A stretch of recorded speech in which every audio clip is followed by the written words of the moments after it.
Welcome back to the next instalment of Cosmic. Frank Cottrell Boys. Hope everything you like yesterday's and we'll carry on today. I have noticed that everyone who does these videos, either on the telly or elsewhere, always has a big fancy bookcase behind them. So today, bookcase. Next chapter, I nearly shaved myself to death.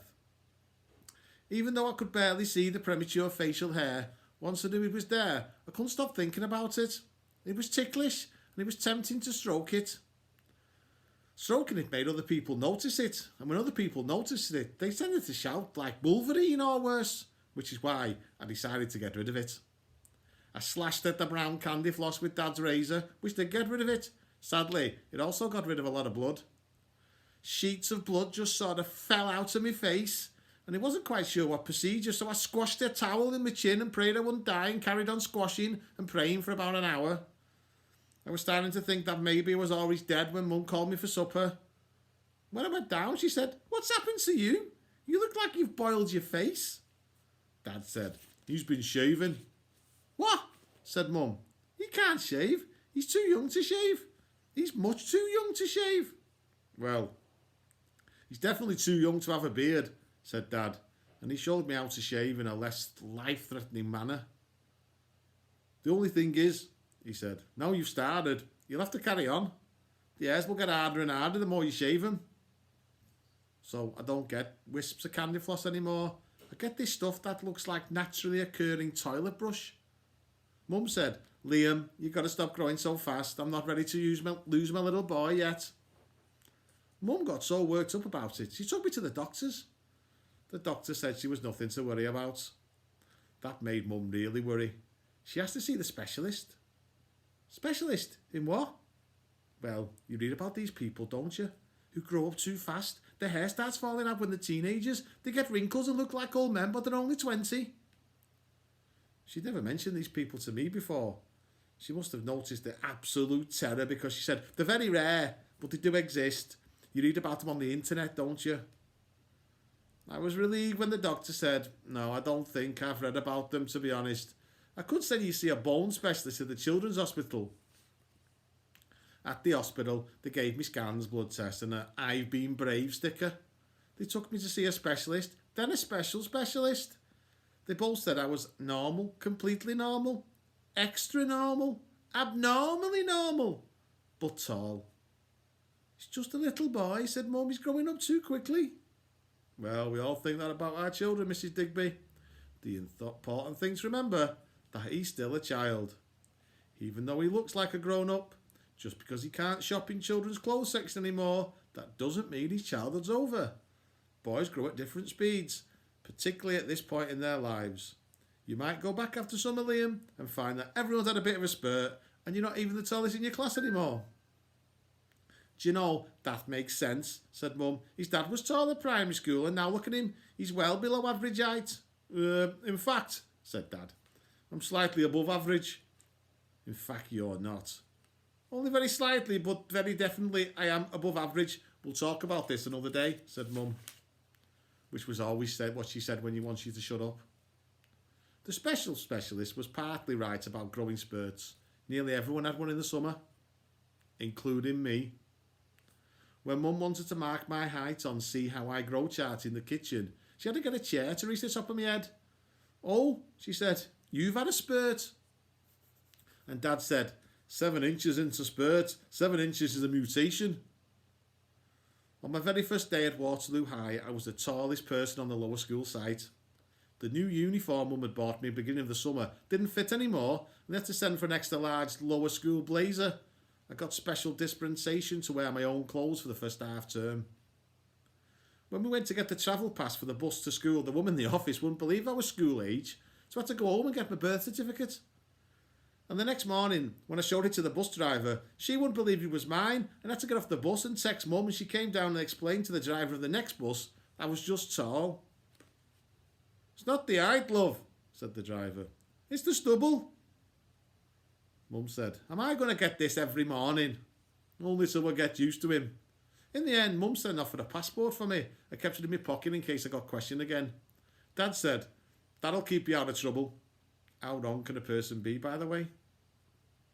Dad also gave me his old mobile phone, so if he ever lost me again, like in Enchantment Land, he'd be able to find me.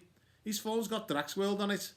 In case you don't know, this is like a cosmic application that shows your present location, directions to anywhere from anywhere, and also live satellite photographs of anywhere in the world. You can use it to look at volcanoes erupting, tidal waves, forest fires, anything. Dad used it to make sure the traffic's flowing on the bypass. That first day at Waterloo High, I was on Drax World all the way to school on the number 61. I used to look at it, the theme parks and thrill rides. I found Oblivion and Alton Towers, Space Mountain at Euro Disney, The Terror in Camelot, Thunder Dolphin, Air, all of them. As the bus was crawling along Waterloo Road, I typed in Waterloo, wondering what sort of satellite view I'd get on the bus. Instead, the screen filled up with 10,000 options. There were Waterloos everywhere. Waterloo Station in London, Waterloo the port in Sierra Leone, Waterloo in Belgium. You could go down the whole planet just jumping from Waterloo to Waterloo. I found Waterloos with waterfalls, Waterloos in the jungle, Waterloos in snowy mountains, and Waterloos with white sandy beaches. I couldn't figure else why anyone else to live in a Waterloo would think, yes, Waterloo, but not the one with the big beach or the one with the limitless waste of Siberia. No, the one with the flyover, handy for the New Strand shopping centre. Drax World gives you directions to anywhere, so it's not like it would be hard if you were a proper grown-up and not just a stubbly boy. If you were my dad, for instance, all you'd have to do is fill the car with petrol, turn left, turn right, go straight on, and the next thing you know, white beaches, snowy mountains, coral reefs. Truly, grown-upness is wasted on grown-ups. When I got to school, Mrs. Sass, the head, saw me in reception and went, "Ah, Tom." "Liam?" "Yes, of course, I'm Lorraine. Come this way." I remember thinking, fancy her telling me her first name? Isn't that friendly? Mrs. Kendall never told us hers when we were at Joan of Arc Primary School. So Lorraine took me off to the staff room and started telling me the names of all the teachers. They all shook hands with me and said they were pleased to meet me. I was thinking, what a polite school. I wonder if they do this to every kid. It must take ages. Then Lorraine said, "Everyone, this is Liam Middleton, our new head of media studies." And she were pointing at me. Now, I know I should have put her right there and then, but someone gave me a mug of coffee and a custard cream and sat me down in a big easy chair, so I thought I'd tell them later when I hit the biscuit. Then Lorraine said, "We've got this assembly this morning. I'll bring you up onto the stage and introduce you to the whole school. Do you have anything you'd like to say about you, like what football team you support? Any special interests?" I suppose that would have been a good time to say, "Very interestingly, I'm not a teacher, I'm year 7. But she just seemed so happy. I said, "I like massively multiplayer online computer games." She looked a bit blank. You know, like World of Warcraft, where you have an avatar and your avatar has skills and you go on quests. "Ah," said Lorraine, "skills. We're a great believer in promoting skills here at Waterloo High." "I've got a lot of skills," I said. "Of course, some aren't that useful in real life, like dragon taming. Some are illegal, like knife throwing. I think that's illegal. I think it probably is." I did try to persuade the head in my last school to start a World of Warcraft club, but she just looked at me like I was an idiot. Lorraine looked at me like I was an idiot. Then the bell went. "We better get going to assembly. Maybe you should just introduce yourself. Don't worry about being interesting." So that's how I ended up on stage, standing just behind Lorraine when she talked to the old school. There were about 8 people in the front row who knew me because they'd been at Joan of Arc Primary School, including Florida Kirby, who kept waving and making faces at me. Lorraine said welcome to everyone and hoped that we'd had a good summer and something about a new registration procedure. And then she said, "And now I'd like to introduce you to a new member of staff. He's going to be teaching media studies and he'll be the form tutor for class 9. This is Mr. Middleton." And she pointed at me. I stepped up to the microphone and said, "Thanks, Lorraine. Oh, sorry, Mrs. Sass." But everyone in the hall was already muttering, "Lorraine's a name, Lorraine's a name." And Lorraine was looking cross. All these faces were looking up at me. Part of me was thinking, I really should think more about the consequences of my actions. Then this wouldn't happen to me. But another part was thinking, this is good. I said, morning everybody. And everyone said, morning sir. Sir? I said, has anyone been to Waterloo near Liverpool? 1,200 hands shot up and waggled in the air like a salute. Looking out at them, I felt like the bad emperor in Star Wars. I took a breath and said, has anyone been to Waterloo in Belgium, scene of the Battle of Waterloo in 1815? No one. I said, Siberia. Siberia's as big as Europe. It's got the biggest freshwater lake in the world. A lake so big it's got its own species of dolphin. The ice is so thick the railway runs over it. It's got a town called Waterloo. Anyone been to Waterloo in Siberia? No one put their hand up. Why not? No one answered, but they all squirmed in the seats as though like Siberia was homework and they hadn't done it. Waterloo in Sierra Leone? No one had. Sierra Leone has lush rainforest and amazing history. Anyone? No one. Why? They all squirmed again. Why have we all been to the Waterloo with the bypass and the shopping precinct, that none of us has been to the Waterloo with the waterfall, the Waterloo in the jungle, the Waterloo by the frozen lake? Why? These places, they're not in Narnia. You don't have to go through a magic wardrobe to get to them. They're not Azeroth. You don't have to create an avatar and climb inside a computer. They're real places. You can go there by bus. Sometimes it'll take a lot of buses, but they're just there. They're part of your world. Someone shouted, yes. It was amazed to see it wasn't one of the children. It was Lorraine. I realised now she thought I was being a bit metaphorical. She thought I was going to say something about how education opens up new worlds or something like that. But I didn't. I said, let's go. No one moved. They all thought I was being metaphorical too. I said, come on, what are we doing here? Let's go, come on, follow me. I don't know where the last bit came from. It just came out like it was part of the flow of the whole thing. I walked down the middle of the hall towards the doors at the back. It took a minute, but somebody followed me. And then somebody else. Then someone else and someone else. And everybody followed me out of the hall, the lower school exit, and into the playground. The sun was shining, the birds were singing. I walked up to the gates and pushed. Nothing happened. Waterloo High is a high security school. The gates are locked at 9 AM and no one can get in or out without a swipe card.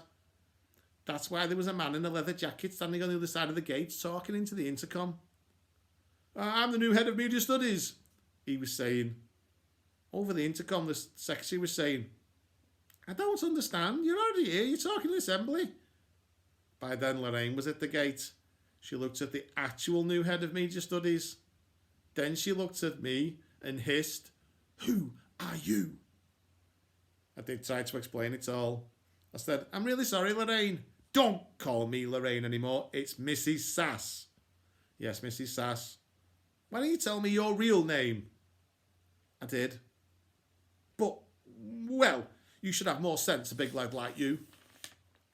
When I got home, Mum said, how did the first day go? First day of big school? I said, all right. Is that all you've got to say? All right. No. What else? I'm starving. Sometimes it's better not to go into too much detail. Next chapter we'll have a little go at this. My visible friend.